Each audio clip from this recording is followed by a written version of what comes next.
Sí, bueno, primero agradecerle la presencia de todos ustedes, básicamente para escuchar nuestra experiencia y nuestra lucha en la Patagonia, que en la historia siempre han sido olvidadas y o cada vez que se acordaron son por libros que pasaron décadas atrás, como fue la de la Patagonia Rebelde, y hay luchas que no se saben que fue la misma época cuando fue de una huelga petrolera en Comodoro Rivadavia en 1918, que fue la Marina de Guerra y bombardeó todo Comodoro. Eso no está escrito y bueno, eso es parte de nuestra historia que tiene que ver con el saqueo y la explotación de nuestros recursos naturales durante más de 100 años. Yo le quiero plantear que la tradición de lucha de nosotros no es casualidad, sino tiene que ver con una memoria histórica que arranca, ustedes para lo deben conocer, con lo de la película y los libros de la Patagonia Rebelde, pero hay fotos de archivo de los 1 de mayo de 1918, 1920 en Comodoro Rivadavia, donde los trabajadores marchaban con pancartas escritas en ruso, porque eran muchos trabajadores inmigrantes los que trabajaban en el petróleo, porque nadie quería trabajar en el petróleo. Con la estatización de YPF, a manos de general Mosconi, se trató de argentinizar el petróleo, trayendo familias enteras desde Catamarca, La Rioja, donde le dieron casas y eso, para tratar de borrar la memoria histórica, pero aún así no pudieron borrar la historia de lucha de nuestro pueblo y sobre todo nuestro sector, que hace más de 100 años, que fue de 1907 que se descubrió el petróleo, se ha sacado petróleo de Comodoro Rivadavia todos los años, y que con todo el petróleo que se sacó se hubiera pagado toda la deuda externa que se ve en este momento una vez y media. Es el valor de todo el petróleo que nos han sacado de todo más de 100 años. Tanto es así que el 13 de diciembre, que fue la fecha donde se conmemoró el Día del Petróleo, para los trabajadores petroleros privados, recién en el 2010, el 13 de diciembre, se pudo dar asueto y no trabajar el 13 de diciembre. Quiere decir que era la capital del petróleo y la administración pública, nadie trabajaba, no había escuela, nada, pero los trabajadores petroleros durante más de 100 años tenían que trabajar. Entonces esa es la situación de una extrema explotación y un montón de luchas que nos hacen a nosotros resistir, y esa resistencia es violencia en función de lo que le estoy contando, la cantidad de saqueos que hay, las extensas jornadas de trabajo y la respuesta a todo eso, y son luchas que al estar a tanta distancia se generan ese tipo de violencia. Se llevaron tanto petróleo, pero no tenemos agua, el acueducto está a más de 180 kilómetros, esa desigualdad, no hay hospitales, no hay nada, toda esa desigualdad hace que todas nuestras luchas se generen de tal manera. Como gremio petrolero privado, se funda hace 52 años, básicamente porque en el 58 el gobierno de Frondizi le da una libertad a hacer un par de leyes petroleras, a lo cual le da una apertura a empresas que tenían una tecnología diferente para hacer los pozos petroleros, como hoy no es Chevron. Y yo lo quiero contar porque el proceso va a ser similar. Con la ley de Frondizi, antes las torres eran de madera, se generaba el pozo y quedaba la torre, pero se demoraba mucho. Entonces los yanquis inventaron otro sistema de explotación de los pozos, que era con la intubación y con equipo autotransportable. Entonces era un equipo, una torre de fierro arriba de un camión. Entonces hacían la perforación, o hacían la terminación, y se reemplazó la torre de madera por los A y B, que tú lo ves con tipo balancines. Se transformó todo eso, y esa nueva tecnología lo tenían solamente los yanquis. Entonces se le dio una apertura en el 58 con Frondizi para que esa tecnología que inventaron los yanquis se pueda trasladar en Argentina. Entonces, como esa tecnología los yanquis pusieron condiciones, y supe que se creó con la estatización de YPF, tenían otro régimen de laburo producto de sus luchas, sus huelgas, que trabajaban 8 horas, que podían viajar en aerolíneas gratis, tenían un montón tenían mutuales. Entonces el trabajador asalariado de ese momento, que estaba afiliado al SUPE, era muy caro para la nueva inversión, a lo que querían estas empresas. Entonces ellos pidieron que los trabajadores que estén ahí tengan otro sistema de trabajo y de sueldo. Entonces, todas esas mismas empresas, yo te quiero nombrar algunas de ese momento, y son las mismas que están ahora. Yo les cuento, yo soy de SP, pero SP antes era Kenty, cuando fue en esa época, fue Cabeza, fue Voltech, fue Kai Energy y ahora SP. Son los mismos que están de la misma época. Y después está lo que era Brida, que después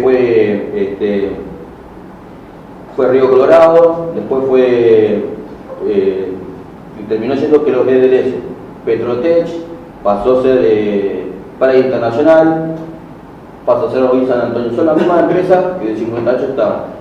El hecho de que los de SUPE tengan su gremio y sus reivindicaciones y su organización, a los petroleros privados no tuvo organización. Entonces en cada yacimiento trabajaban como podían y entonces lo cambiaron el régimen de laburo y pasamos a trabajar.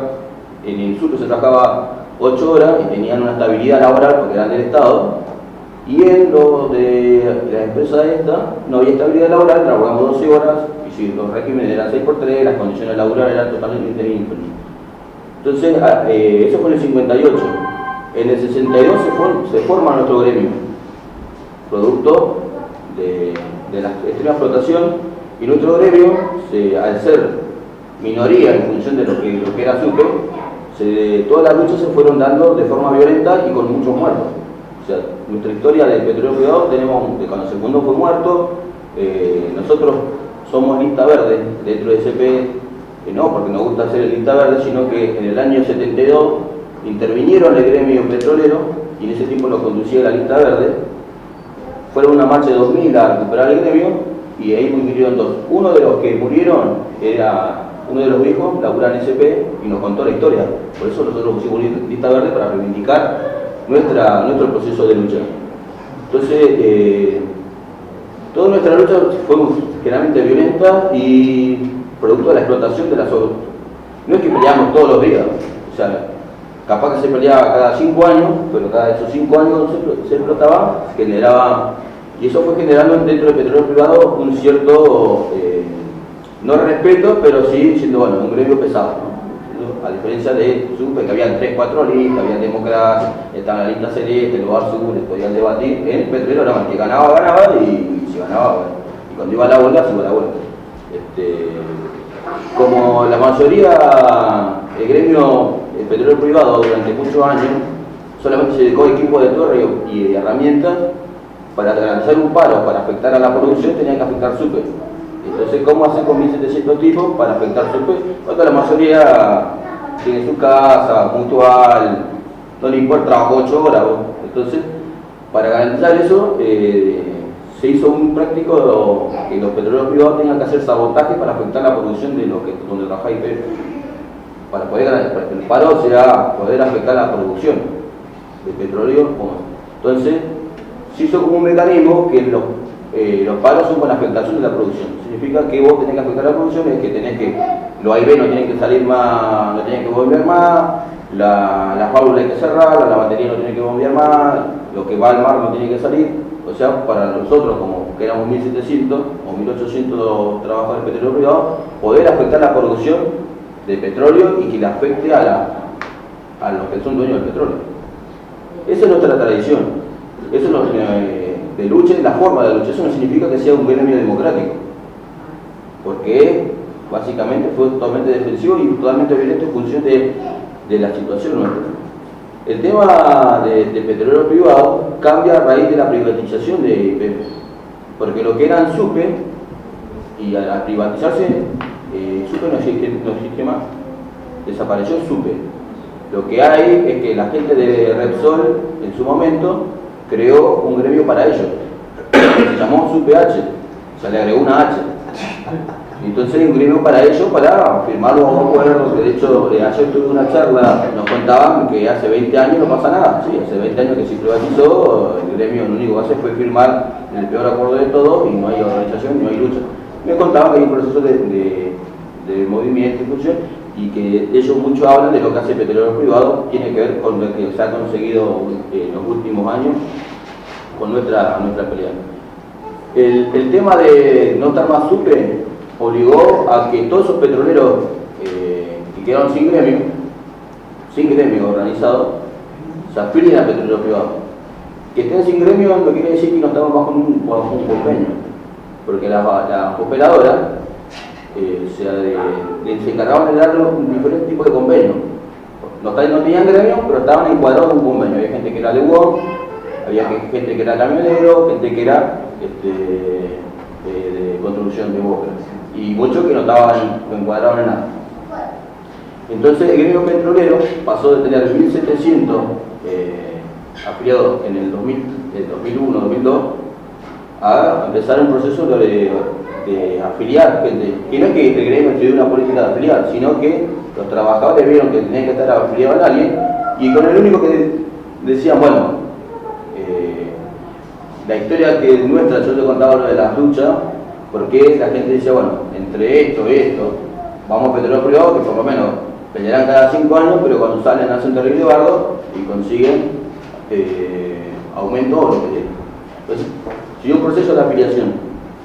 El proceso de afiliación llega actualmente a que somos 12.000 afiliados. Y el proceso de afiliación generó que pasar de 43 delegados históricos, que eran los equipos de torre y de herramientas, que son la misma empresa que lo estoy diciendo, que son las que toda la vida manejaron Petróleo Privado, a pasar a ser más de 260 delegados. Al tener otros sectores, que no es torre, ni siquiera herramientas de operaciones especiales, se empezó a tomar otros sectores que no tenían SUPE. Entonces se agregó yacimiento de producción, los que hacen locaciones, los de transporte, o sea, un montón de... El convenio nuestro se tuvo que extender porque nuestro convenio estaba hecho para los de torre. Las categorías eran de torre, entonces y se tuvo que hacer otro convenio que se logró homologar en el 2010, que es el convenio 605/10. Eso generó nuestra organización. Pero, junto con eso, los nuevos delegados, que estamos hablando de 220 delegados, se dio un proceso que no se puede controlar, o sea, esa transformación tan grande no se puede controlar.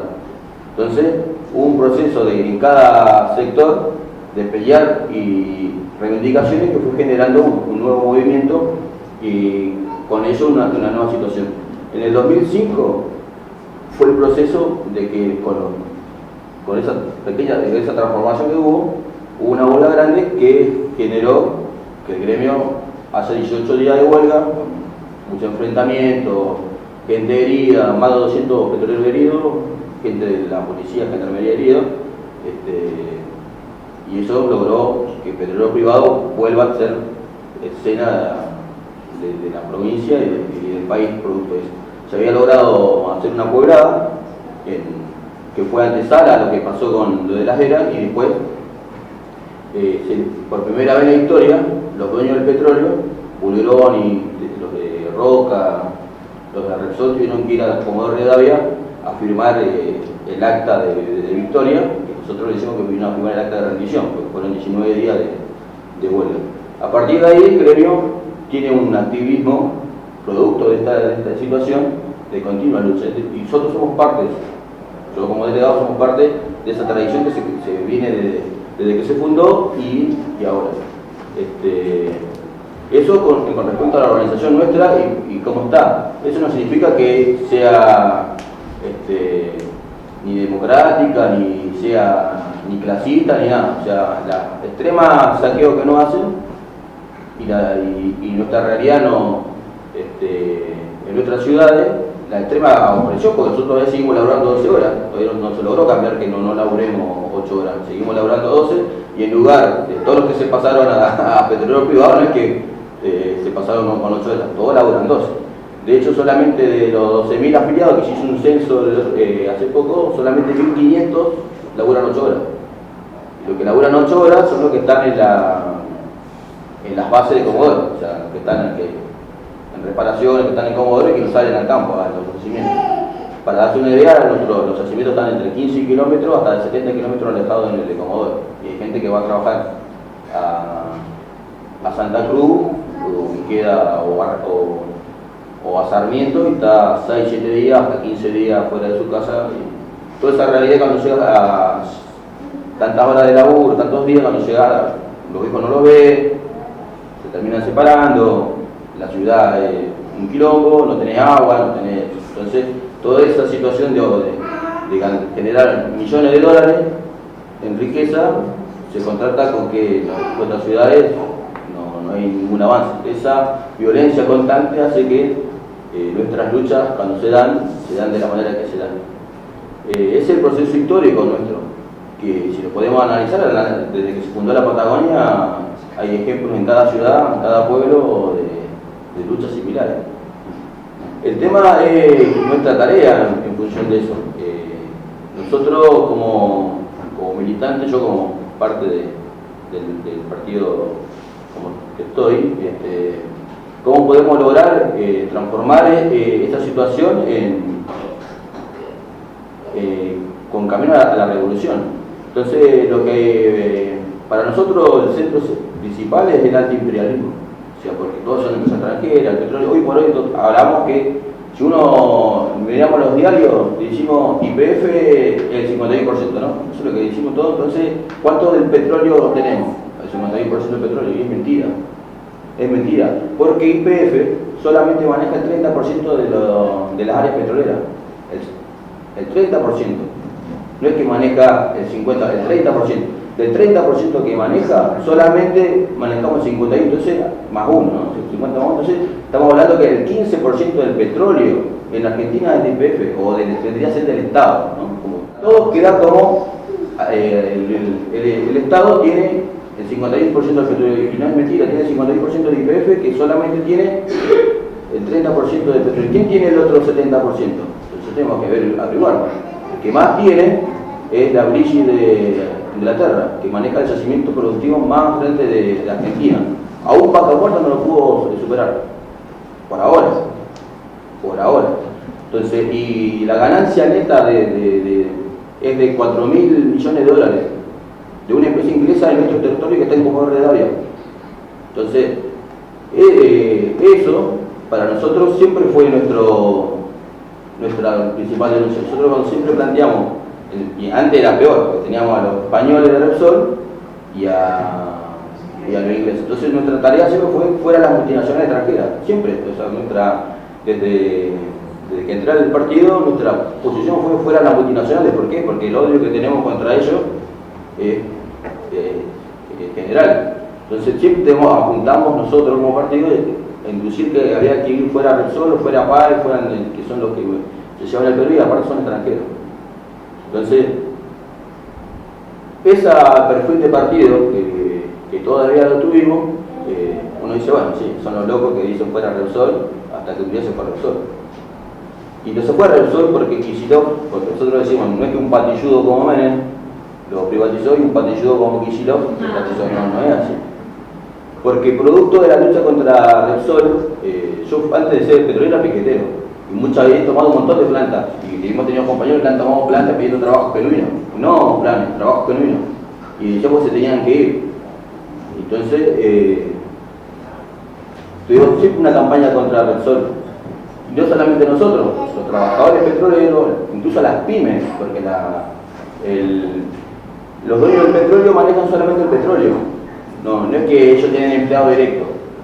Pan American Energy, que se lleva 4.000 millones de dólares, solamente debe tener 600 trabajadores en forma directa, empleados de PAE, que son Panamérica de los ingleses, 600 son. Entonces, el que perfora es una empresa, el que termina el pozo es otro, el que lo repara es otra empresa, el que hace los oleoductos es otra empresa, el que hace la batería es otra empresa, el que hace la locación es otra empresa, el que lleva a la gente a otra empresa, el que da comida a las familias es otra empresa, son todas otras empresas, son todas tercerizadas. Y ellos se llevan a la ganancia neta. Entonces a las pymes, a las empresas grandes extranjeras, negocian, no ni en Comodoro ni en Argentina.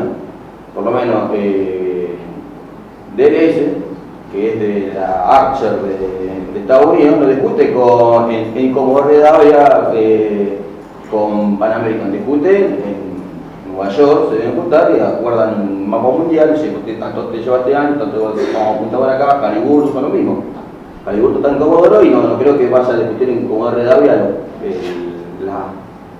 las tarifas. Lo que sí tiene que discutir las tarifas son las empresas, las pymes y las empresas regionales. Entonces ahí donde la operadora, cuando quieren retasear dinero, en lugar de pagarle lo que tienen que pagar, le empiezan a descontar horas.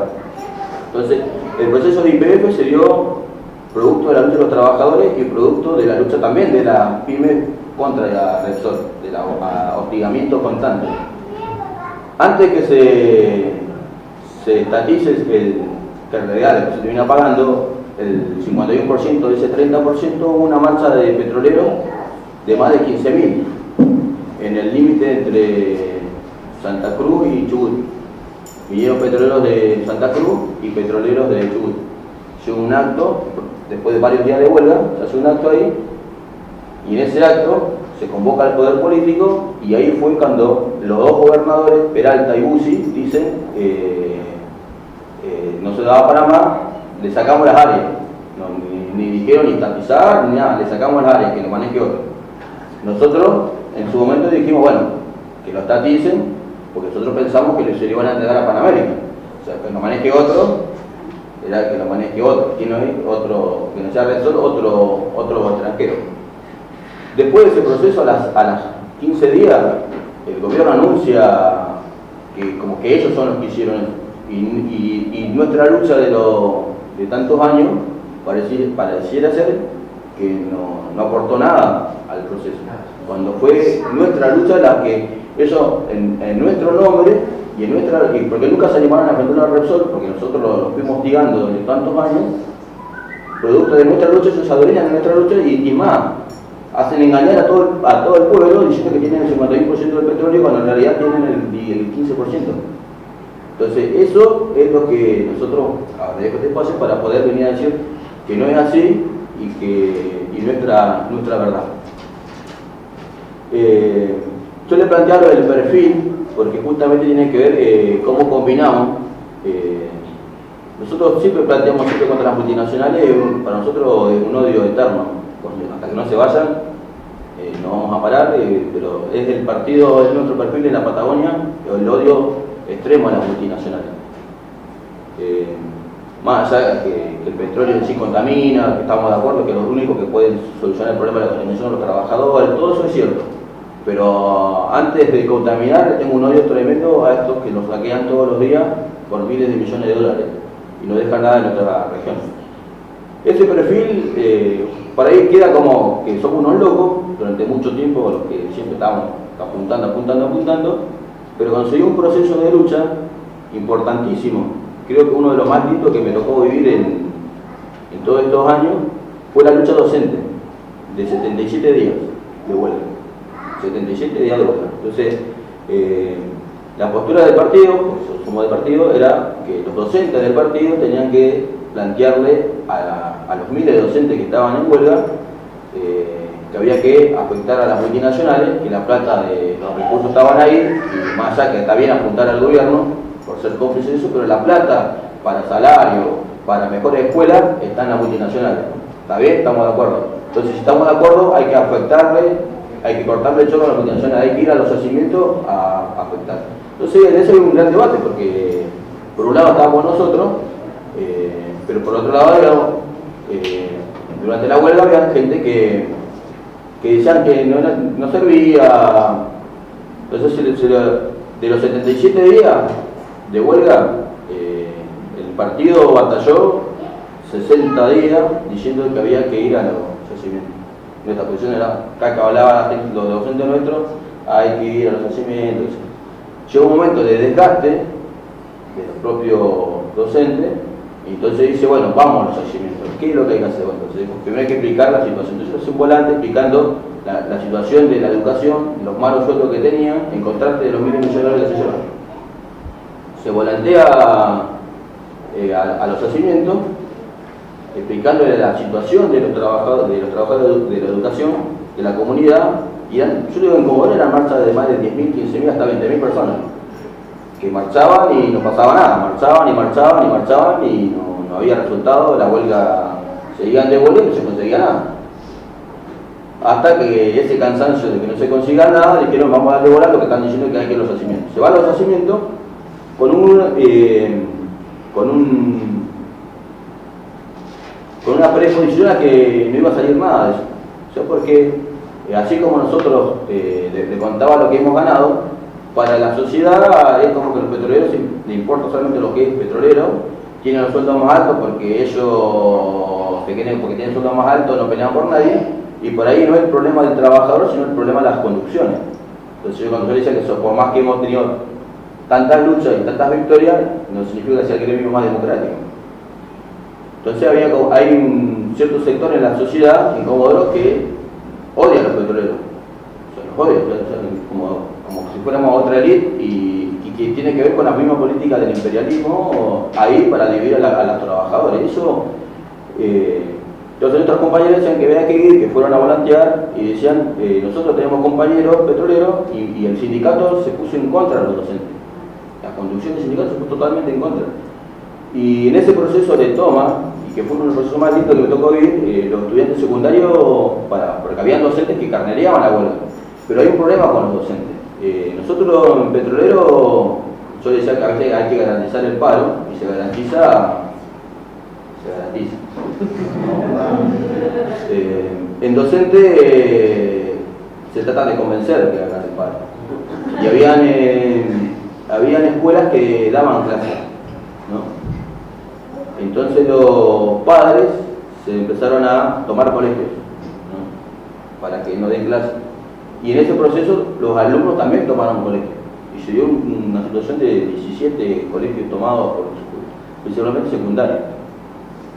Todo diciendo, bueno, cuando se iban a ir, había que dejar los colegios tomados para ir a volantear la ruta. Un prejuicio, los petroleros, no se pasan nada con los petroleros, piensan en ellos, no. Pero los compañeros del partido decían que tenían petróleo, entonces me encontraba yo, que nos pensábamos igual que la conducción. Entonces, cuando se va a cortar el primer día, que se corta, aparte del primer día, cortan dos accesos, dos ingresos a la ciudad, uno por zona norte y otro por zona sur, serían 4.000 docentes divididos entre los dos, más toda la comunidad de ahí que fue a apoyar, cada corte 5.000 personas cada uno, ¿no? Entonces se genera el primer día, bueno, algunas empresas suben, otras no suben, porque hay un montón de caminos alternativos, qué sé yo, pero el hecho era que seguían ahí. Al segundo o tercer día, el gremio está totalmente en contra de eso, denunciándolo, qué sé yo, más van a hablar ahí que se levanten el corte, que él lo llevó, que Loma Ávila lo llevó, él lo llevaba a Rawson y él iba a convocar una reunión de urgencia, entonces, porque levantan el corte, no se levanta, qué sé yo. Al tercer día, la gente de Pan American organiza un convoy de que todos los supervisores de los 600 que teníamos, más o menos 300, en colectivos que ellos querían pasar para ir a Cerro Dragón, que está a 70 kilómetros de Comodoro. Entonces, junto con el gremio, dice, nosotros vamos primero, los supervisores, porque somos supervisores, y atrás van a ir los 6.000 petroleros, todos en las camionetas para allá. Entonces, toda una discusión, quién va, quién no va. Bueno, la cosa es que el gremio dice, vamos. Podría ser de ir, llegar y volverse, pero lo que nunca dijo Pan American, que iba a llevar gendarme de custodio de ellos, ¿no? Entonces íbamos a llegar hasta el piquete, y dentro del piquete, si no pasaba, bueno, los gendarmes iban a hacer que se abra el piquete y iba a pasarlo. Bueno, entonces se generó toda una tensión. Después eso fue a la mañana, porque nosotros para ir a los yacimientos salimos a las 5 de la mañana. Eso fue a las 5 de la mañana, porque nosotros lo que hacíamos, íbamos hasta el piquete y volvíamos. Si veíamos que había piquete, y volvíamos a la casa. Entonces ahí fue a las 5 de la mañana, le dijeron aguanten, esperen, se arma todo el convoy, avanzamos, todos, avanzan los colectivos de los supervisores de Pan American, atrás todas las camionetas de turno, el colectivo de trabajadores, los gendarmes en el costado. Cuando en teoría decían que los docentes cuando iban a ver la caravana se iban a abrir, básicamente pensando, con nuestra experiencia, yo le conté nuestra experiencia de violencia justamente para imaginarse el momento, o sea, docentes y padres y alumnos cortando y que lleguen los petroleros privados con toda nuestra tradición de violencia y la gendarmería al lado para cuidar quién pega primero, más o menos. Entonces, cuando en teoría habían avisado que se iban a abrir los docentes, o sea que los docentes, viendo la situación que estaba, se iban a abrir. Nuestros compañeros del partido dijeron que lo que iba a pasar era que los petroleros no se iban a, porque ya habíamos acompañado varias luchas nosotros, solidariamente, de la Boca, de camioneros, nunca pasamos contra estos trabajadores, nunca. De lo último, después de lo que fue Tarmap, nunca los trabajadores petroleros vamos en contra de nosotros, nunca fuimos. Entonces, los compañeros del partido que son docentes, sabían que nuestra voluntad era que no íbamos a pasar, entonces le avisan que los petroleros no iban a pasar. Entonces, cuando vamos avanzando, serían 8 o 10 cuadras, porque estaban en la ruta 326, nosotros justo iban a subir, y cuando vemos, se ve que estaban los docentes, que no es que los docentes se abrieron, nada. Separaron todas las camionetas de turno y todos los colectivos. Entonces siguen avanzando unos 100 metros, todos los supervisores con las gendarmerías. Cuando los supervisores ven que todas las camionetas se quedaron atrás, se frenan, porque entonces va Loma a decir qué pasó que no avanzaba. Entonces se hace toda una asamblea entre todos, diciendo nosotros no vamos contra trabajadores, nunca la fuimos. Otros le decían, cuando fueron los dragones cortando la ruta, nunca fuimos, y ahora porque somos mujeres que le vamos a ir a paso para encima, todo discusión va, discusión viene, nosotros no estamos contra los trabajadores, discusión en la asamblea, qué sé yo. Loma dice, yo no estoy contra los trabajadores, el otro le dice, si no estás contra los trabajadores, ¿por qué no lo apoyás? Entonces dice, si quieren apoyar, apóyenlo, dice. Entonces se dio una situación que, caminando, se van todos los petroleros, vamos todos caminando hasta el piquete, caminando, o sea, quedó de un lado los colectivos, la gendarmería y nosotros caminando. Cuando llegamos caminando, lo primero que pasaron los docentes, los entraron a putear, vinieron a pegar, nosotros entramos cantando, vamos los docentes, entonces cuando se dieron cuenta que pudimos apoyarlo, los docentes se regalan a llorar, así es un gran emotivo eso. A partir de eso, quedó como que el gremio apoyaba, porque eso fue también la asamblea estaba transmitida por las radios locales, entonces quedaba como que el gremio apoyaba a los docentes, ¿no? Y se generó una situación de que los trabajadores petroleros empezaban a ir a los piquetes a partir de ahí. Entonces nos dividimos, nosotros el partido tenía estaba a cargo del piquete de zona norte, donde hay más docentes, y zona sur lo manejaba básicamente la gente del PCR. Nosotros en zona norte decidimos concentrar ahí, y cuando vamos ahí, que era una cantidad de gente impresionante, los petroleros le apoyamos, estábamos de atrás y esperando la asamblea que empecé decía que ya estaba el hecho político y que había que levantar, y ya estaba, se había logrado lo que, pero no habían ganado nada. Entonces había el docente que decía, bueno, ya que están todos, vamos a pelear hasta que ganemos. Entonces van 3 días. Entonces nosotros de atrás, con los compañeros de petróleo del partido y más lo que todas las empresas, empezamos a decir, si quieren cortar, les faltan un par de lugares para cortar, para afectar, ¿sí? Estamos atrás de las asambleas, atrás de toda la asamblea. Entonces empezaron a decir, ¿ustedes son petroleros? Sí. Entonces pasen, y cuando estábamos atrás, con 4.000, lo fueron llevando y lo llevaron hasta el medio para hablar. Entonces llegan, acá están los petroleros, ¿qué hagan? Entonces nosotros hicimos un mapita de los 17 cortes que necesitan hacer para garantizar la afectación de la producción. Y que no, porque ellos, los docentes iban todos juntos toda la mañana, los 4.000 a la mañana se quedaban ahí, y entonces digo, no, si acá se tienen que rotar. Entonces le explicamos cómo era nuestro sistema cuando cortamos, y los 17 cortes, y había cortes que habían que hacerlo a 70 kilómetros. Entonces se dio que eso fue el tercer día, pasó 10 días más de eso, de corte, garantizado por los docentes, por los alumnos y por los petroleros. Y entonces fue transformándose toda la situación esa cada vez más explosiva, porque el gobierno ya, cuando quiso usar a la conducción de petróleo privado, no pudo. Entonces empezó con el tema del miedo, entonces empezó a traer cada vez más gendarmes. Entonces firmó una orden en teoría, de que tal día a las 4 de la mañana tenían que desalojar la ruta. Para mí entra todo eso, que quiero sintetizar, que habían docentes que habían empezado a parar los camiones de combustible, tenían en los piquetes 15 camiones de combustible preparados ahí, o sea, hacían que se bajan los camioneros, se quedaban a charlar, comer otro cafecito, y quedaban los 15 camiones ahí. ¿Por qué? Porque si venían a reprimir iban a hacer volar esos camiones. Se fue generando una tensión y cuando fue la supuestamente orden de represión, se dio una situación de que nosotros que estamos apoyando, más otro sector que estaban en contra del Loma, también, o sea, como estaban en contra del Loma, también se sumaban, y más pozos de docentes que son petroleros también. Entonces se hizo como una coordinación ahí, éramos cerca de 400, que era lo que contamos, estamos distribuidos en los piquetes. Cuando se va y empiezan a mandar camiones de gendarmería, y era a las 4 de la mañana, se ha hecho como una situación de transmitir en vivo, ¿no? Los canales ahí, se va a transmitir la represión.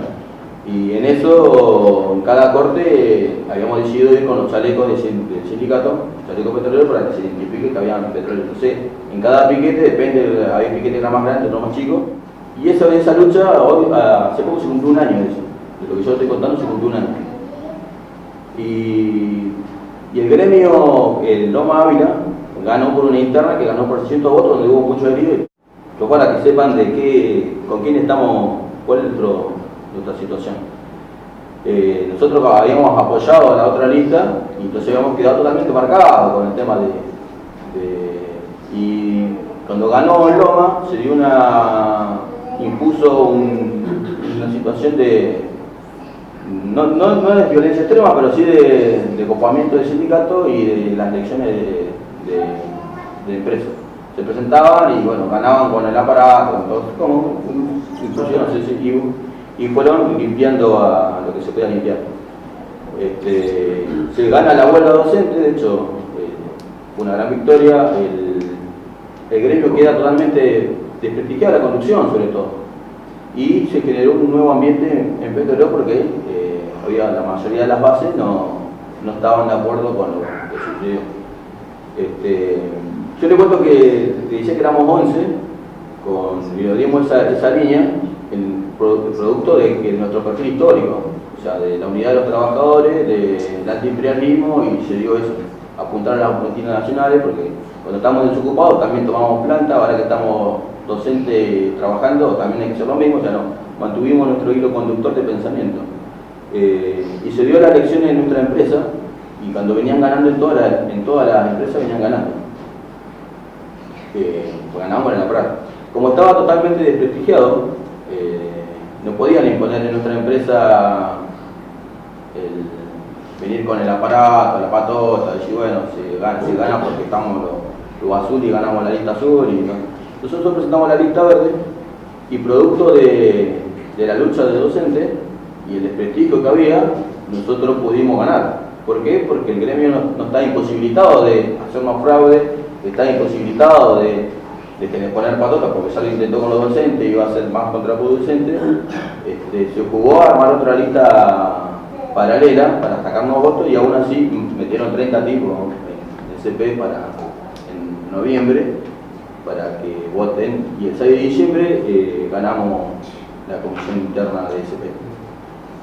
Como la ganamos, tampoco nos podían echar ganamos el 6 de diciembre, que fue un viernes, el 9 que asumimos, que dieron los papeles y todo, tampoco el 9 nos podían decir ustedes acá no tienen lugar y pues no estaban en condición.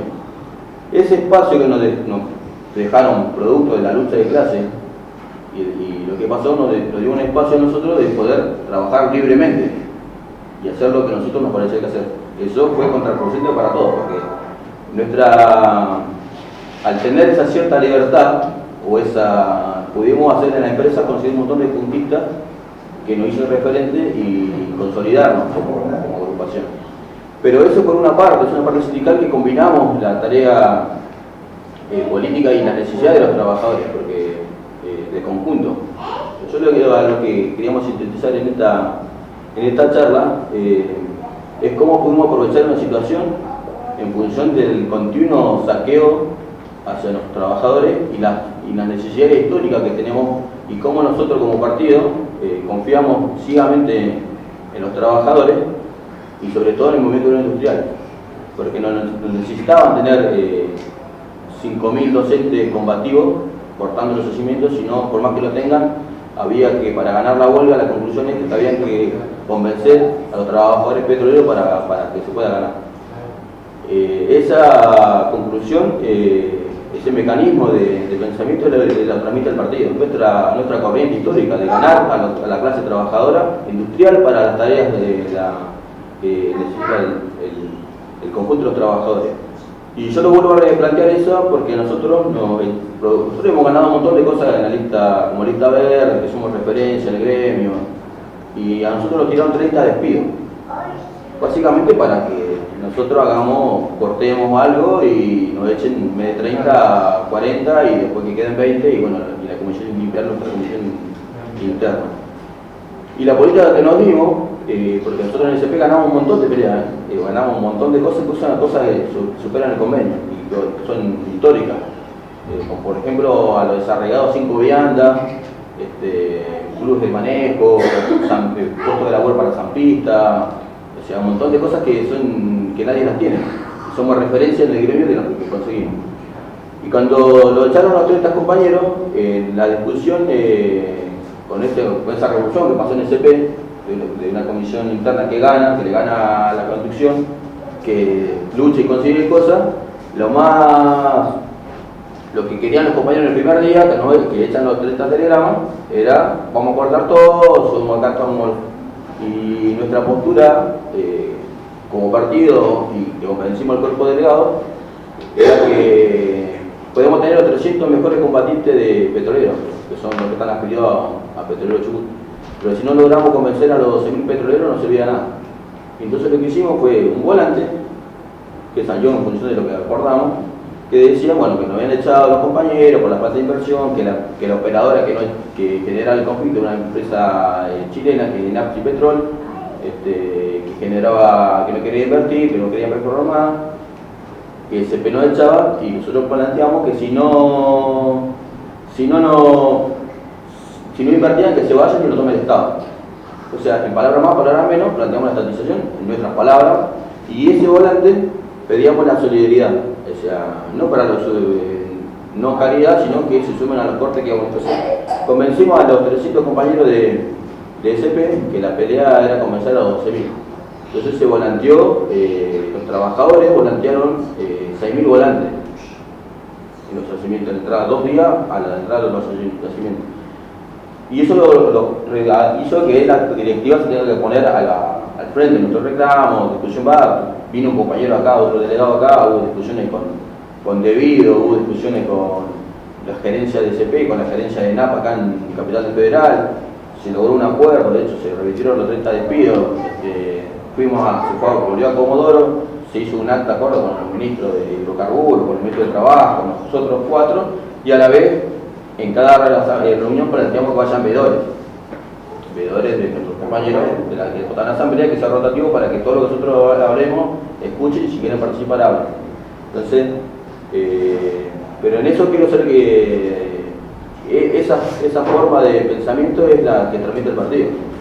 Porque si hubiéramos estado en otro partido, lo más probable sería que con los 300 hagamos un gran quilombo y demostrarle al resto de los trabajadores cómo nosotros, capaz, estando armados, 300, vamos a convencer al resto. Y eso es lo que nos aleja de los trabajadores. No es que no. Entonces, hay tareas pendientes para nosotros, es cómo los trabajadores petroleros logramos revertir la tendencia, porque nosotros no es que los trabajadores no pensamos en la comunidad, pero si vos trabajás 15 horas fuera de tu casa y te queda el resto, no te queda tiempo para pensar ni uno mismo. O sea, entonces, ¿cómo logramos revertir esa tendencia, producto de la superexplotación, a que los problemas más centrales de nuestras ciudades, porque todas nuestras ciudades patagónicas tienen el mismo problema? No tenemos agua, no tenemos educación, no tenemos hospitales, no tenemos infraestructura. ¿Cómo los trabajadores petroleros, que somos los que más ganamos, en función de la superexplotación, podemos ser caudillos de todas las necesidades y encabezar y que todos los otros pueblos se levanten para revertir esa situación y lograr de una vez por todas que se estatice el 100% del petróleo y pase a manos de los trabajadores, porque lo único que vamos a saber cuánto producir somos los trabajadores, y lo único que sabemos cuánto no contaminar y cuáles son las técnicas que contaminan menos o minimizar las que contaminen van a ser los trabajadores. Entonces esas creo que son las tareas que nos quedan a nosotros como para avanzar, y si nosotros logramos combinar eso, y la única, yo soy sincero, la única manera de que se pueda transmitir es lo único que mantiene la memoria histórica de las luchas son el Partido Revolucionario, es lo único. Entonces hoy por hoy en la Patagonia, cuando fue el plenario petrolero patagónico, por respecto al impuesto a la ganancia, lo único que fuimos a volantear fue el PCTU, y yo tuve el honor de hablar en ese plenario, y para mantener eso lo único que lo podemos hacer somos nosotros. O sea, ojalá hubieran estado todas las corrientes ahí, pero todas las corrientes no piensan diferente de nosotros, y yo creo que ese es donde podemos aprovechar para la construcción no solamente de nuestro sector como petrolero, sino como partido. Yo digo, lo planteamos cómo pudimos combinar, y que la lucha de clase nos dio esa oportunidad tan linda de poder combinar una situación, o sea, que nosotros planteamos toda nuestra vida